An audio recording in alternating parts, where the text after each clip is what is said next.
Pour le vin du jour, j'ai sélectionné un vin qui vient d'une région assez originale, c'est la Lorraine. J'ai tablé sur un cépage ancien, le cépage Aubin, donc c'est un cépage antique.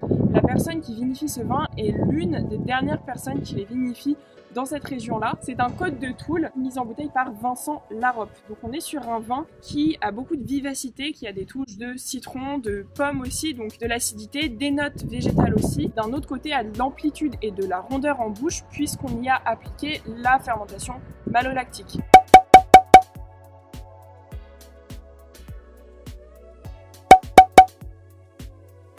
Pour ce vin, j'ai décidé de sélectionner 3 ingrédients qui normalement sont des ingrédients plutôt utilisés pour les plats salés un petit peu hivernaux. La pomme de terre, la pomme et la tome de Savoie. Du coup, je vous propose de me suivre puisque je me suis mis un défi et j'ai hâte de voir ce que ça va donner. On va commencer par s'affairer avec la pomme qui va nous servir pour plusieurs préparations. Donc premièrement, des chips. Vous allez couper très finement dans le sens de la largeur ou bien faites-le avec une mandoline, c'est bien plus simple et le résultat sera bien plus précis. Étalez les rondelles sur une plaque de cuisson et enfournez à 100 degrés jusqu'à total dessèchement de la pomme. D'un autre côté, épluchez une autre pomme et coupez-la en brunoise, ce qui va apporter de la fraîcheur et de l'acidité. Tranchez avec le fromage et la pomme de terre qui sont des ingrédients tout de même assez denses. Et enfin, vous allez prendre une dernière pomme que vous allez couper en morceaux. Prenez une poêle, ajoutez-y une noisette de beurre et un peu de sucre cassonade. Faites-y revenir les pommes jusqu'à ce qu'elles soient bien caramélisées et réservées de côté. Pour la tome, on va réaliser une émulsion afin de donner beaucoup plus de légèreté et effacer ce côté gras contenu dans le fromage. Donc vous aurez besoin de 125 g de tome des Vosges ou de Savoie si vous ne trouvez pas, 110 ml de lait entier, 100 ml de crème fleurette et 40 g de sucre. Dans une casserole, versez le lait, la crème,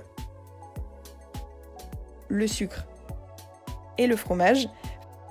Faites simplement fondre le tout à feu doux, mixez et versez dans un siphon. Fermez bien et ajoutez-y 2 cartouches.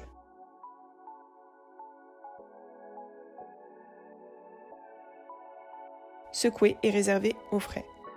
Pour la pomme de terre, on va réaliser un crémeux, pour lequel vous aurez besoin de 250 g de pommes de terre, 7 g de beurre, 25 g de beurre de noix de cajou et 10 g de sucre. Dans une casserole toujours, faites fondre le sucre et le beurre.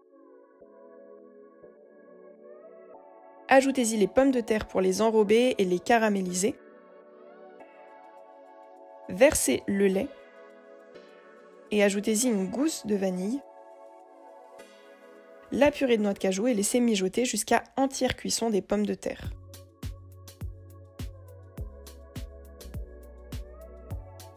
Pour terminer, mixez simplement le tout. Pour le dressage, prenez un bol, déposez-y une cuillère à soupe de crémeux de pommes de terre, ajoutez des pommes caramélisées et la brunoise de pommes fraîches, le siphon à la tome et enfin une chips de pommes. Ce dessert peut très bien servir d'amuse-bouche en début de repas, tout comme de dessert fromage pour amener la dégustation du fromage.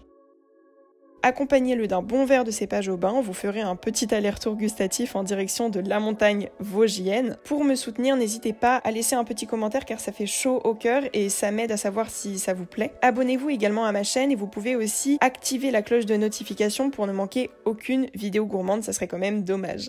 Sur ce, je vous souhaite une très belle dégustation et on se retrouve pour la prochaine vidéo, un 23 ingrédients.